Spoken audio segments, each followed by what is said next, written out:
काला कानून वापस करो, वापस करो, वापस करो, काला कानून वापस करो, वापस करो, वापस करो। नहीं चलेगी, नहीं चलेगी, गुंडागर्दी नहीं चलेगी, नहीं चलेगी, नहीं चलेगी, गुंडागर्दी नहीं चलेगी। गरीबों को अपना हक वापस दो, वापस दो, गरीबों को अपना हक वापस दो, वापस दो। नहीं चलेगी, नहीं चलेगी, गुंडागर्दी नहीं चलेगी, नहीं चलेगी, नहीं चलेगी, गुंडागर्दी नहीं चलेगी। जुल्म सितम की चक्की में इंसाफ हमारा नारा है, जुल्म सितम की चक्की में इंसाफ हमारा नारा है, जुल्म सितम की चक्की में इंसाफ हमारा नारा है। We want Justice, we want Justice, we want Justice, we want Justice। की कोशिश की और कल भी हमने डिस्ट्रिक्ट रामबन के अंदर एक काउंसिल बुलाई थी। काउंसिल की मीटिंग में भी हमने गवर्नमेंट से सदा की है कि आप इस ऑर्डर को, जो इविक्शन ऑर्डर है, इस ऑर्डर को रोल बैक करें, इस ऑर्डर को रिवाइज करें और इस ऑर्डर को नए सिरे से फ्रेम करके एक पॉलिसी तैयार की जाए जम्मू कश्मीर के अंदर। अर्बन एरियाज़ में कॉलोनीज़ को रेगुलराइज किया जाए और जो देहात हैं, जो डिस्ट्रिक्ट्स हैं, जो ब्लॉक्स हैं, उन सतह पर जो गरीब लोग जो है अपनी रोजी रोटी जो है उस स्टेट लैंड से कमा रहे हैं, उनको कम से कम जो है आप कोई नॉमिनल चार्जेस पे करके उनको रजिस्ट्रेशन दें और उनको परमानेंट ओनरशिप दें। यही गवर्नमेंट का जो है की पॉलिसी होती है, यही गवर्नमेंट का जो है मुद्दा होता है कि आगे आने वाले वक्त में गवर्नमेंट लोगों की बहाली के लिए सोचती है, गवर्नमेंट जो है लोगों की वेलफेयर के लिए सोचती है। हम तो ये सोच रहे थे कि नया जम्मू कश्मीर है, नए जम्मू कश्मीर में लोगों को नई नई सुविधाएं मिलेंगी, लेकिन यहाँ पर ये देखने को मिल रहा है कि यहाँ पर जो बाप दादाओं से लोग जिस ज़मीनों पे रह रहे हैं, उन ज़मीनों से भी उन लोगों को बेघर किया जा रहा है। तो ये इस वक्त मैं ही नहीं, मैं बल्कि पूरे जम्मू कश्मीर यूटी की तरफ से एक आवाज़ जा रही है। मैं भी एलजी एडमिनिस्ट्रेशन से गुजारिश करना चाहूँगी, अपने चीफ सेक्रेटरी साहब से रिक्वेस्ट करना चाहूँगी कि कम से कम इस ऑर्डर को रिवाइज करें और जो तजब्जब लोगों के अंदर है, जो परेशानियां हैं, जो इस वक्त हाहाकार मची है जम्मू कश्मीर यूटी के अंदर, कम से कम इससे इन लोगों को जो है बाहर निकालें। क्योंकि हमें ये आशंका जो है समझ में आ रही है कि आने वाले वक्त में अगर इस ऑर्डर को रिवाइज नहीं किया गया तो हर गरीब जो है अपने घर से बाहर निकलेगा और रोडों पे आने के लिए जो है लोग मजबूर हो जाएंगे। और जब लोग रोडों पे आएंगे तो हम उनके नुमाइंदे हैं, हमारी सबसे प्रायोरिटी रहेगी कि हम उन लोगों के प्रोटेक्ट्स को जो है राइट्स को प्रोटेक्ट करने के लिए हमें भी उनके साथ कंधे से कंधा मिला के उनके साथ जो है रोडों पे आना पड़ेगा। लेकिन मैं इंशाल्लाह उम्मीद करती हूँ कि एलजी एडमिनिस्ट्रेशन जम्मू कश्मीर की इस सूरत हाल को समझते हुए, लोगों की उन परेशानियों को समझते हुए इस ऑर्डर को रोल बैक करेगी और कम से कम नॉमिनल चार्जेस देके उन लोगों को जो है ओनरशिप देगी। उसके साथ साथ मैं अपने गूल संगलदान सब डिवीज़न की अगर बात करूं, कुछ दिन पहले जो है रेवेन्यू वालों ने, रेवेन्यू अथॉरिटी ने, जो हमारी रेवेन्यू एडमिनिस्ट्रेशन है, उनकी तरफ से एक ऑर्डर आया है कि स्टेट लैंड जितने भी हमारी इस गूल संगलदान सब डिवीज़न के अंदर है, वो स्टेट लैंड के कुछ पैचेस, कुछ खसरा नंबर जो है उन्होंने डिमार्केट किए हैं।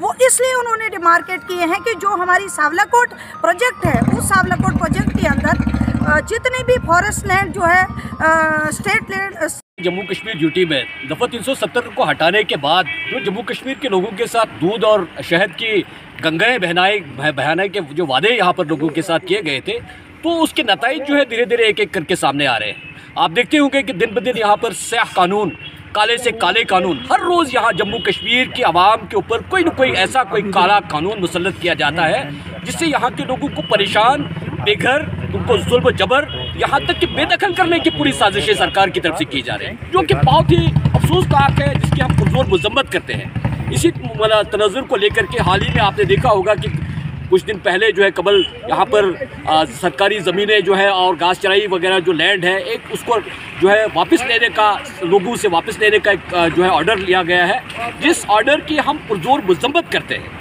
यहाँ पर हज़ारों ऐसे लोग हैं जो लैंडलेस हैं, जिनके पास घर बनाने के लिए जगह नहीं है। आप लोगों ने उनके लिए कभी तहफ़्फ़ुज़ की, उनके रिहाइश का इंतज़ाम करने की? मैं यही कहना चाहूँगा कि 370 के बाद जो उम्मीदें थी वो सब खत्म हो गई। कि यहाँ पर मैं यही कहता हूँ कि जैसे एक ब्रिटिश रूल हो गया है कि रियासत जम्मू कश्मीर की अवाम को कोई हक मांगने की अख्तियार नहीं, हम चक्की पे जाके आटा नहीं मांग सकते।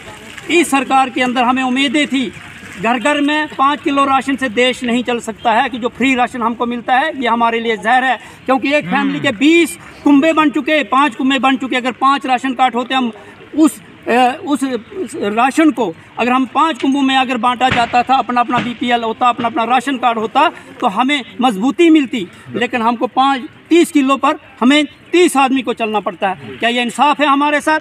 इस गवर्नमेंट को अगर ज़मीनें लोगों की इस वक्त जो 5-5 मरले में, 10-10 मरले में, एक कनाल में जो लोग पूरी 100 साल, 80 साल से एक जगह रह रहे हैं, उनके साथ बेइंसाफ़ी हो रही है। ये भी सरकार ने उस वक्त दी थी लोगों को कि जहाँ पर प्लान टाकी है वहाँ पर जाके आप कब्ज़ा करो और वहाँ पर उनको आपको हक देंगे। ये गवर्नमेंट की पॉलिसी प्रोग्राम के साथ रोशनी एक गवर्नमेंट की पॉलिसी प्रोग्राम था, घास चराई गवर्नमेंट की पॉलिसी थी, किसी जंगलात फॉरेस्ट लैंड में जाने गवर्नमेंट की पॉलिसी थी। कोई गरीब आदमी ज़बरदस्ती किसी ज़मीन पर नहीं गया है। हम गवर्नमेंट से, जम्मू कश्मीर LG साहब से, चीफ सेक्रेटरी साहब से और DC साहब से गुजारिश करेंगे कि इन लोगों की, जम्मू कश्मीर की अवाम की वकालत करें और इनको अपना हक दें, इनको घरों में रहने दें। हम मानते हैं जिसके पास 100 जम्मू कश्मीर में आज हर मसले का हाल क्या चल रहा है, उसके पस मंज़र में अगर हम बात करें यूथ की, तो नौजवान हर रोड पे, हर जगह, हर मोहल्ले में जो दर की ठोकरें खा रहा है। जम्मू कश्मीर के हर डगर में, हर नगर में यूथ बेरोज़गार बैठा हुआ है, लाचार और बेबस बैठा हुआ है।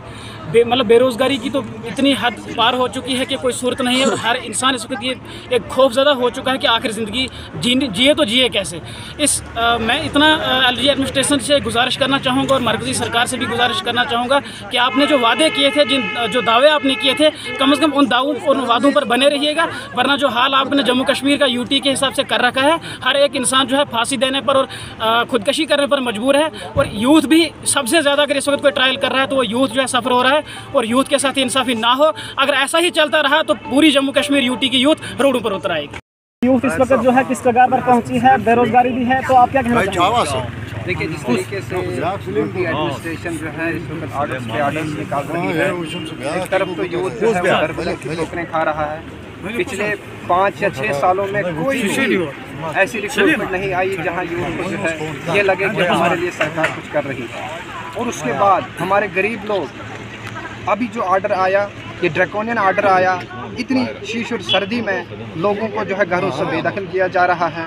ये नगर समाज का हर एक तबका इस वक्त जो है सफ़र कर रहा है। यूथ हो, हमारी ख़वातीन हो, इस वक्त जो है सफ़र कर रहा है। तो हम प्रधानमंत्री से ये अपील करना चाहते हैं कि इस किस्म के ऑर्डर्स आप आवाम पे न थोपें और जो है सर्दी में आवाम पे ऑर्डर न थोपें और आवाम की जो है, आवाम की भलाई के लिए जो है कुछ ऑर्डर्स निकाल के आवाम को जो है भारतीय जनता पार्टी का नहीं, अगर इस तरीके से विकास होगा तो फिर ठीक है। अगर बेलडोज़र से विकास होगा, हमने तो कर रहे हैं, बेलडोज़र से ही अभी तक विकास हो रहा है। क्या कभी आपने सुना कि बेलडोज़र से कोई विकास हुआ? बेलडोज़र से कौन सा विकास हुआ? बेलडोज़र से तो लोगों को मसक किया जा रहा है, लोगों के हकूक़ को सलब किया जा रहा है। बेलडोज़र से विकास नहीं होगा। क्या आपको लग रहा है कि बिल्कुल लोगों की ज़िंदगियों पे क्या, ये तो जिनको घरों से निकाला जाएगा तो वो तो बेलडोज़र से बदतर है। जब लोगों को घरों से निकाला जाएगा तो फिर ये नारा जो दे रहे हैं, ये सबका साथ, सबका विकास और सबका विश्वास, ये नारा जो है खोखला नारा है।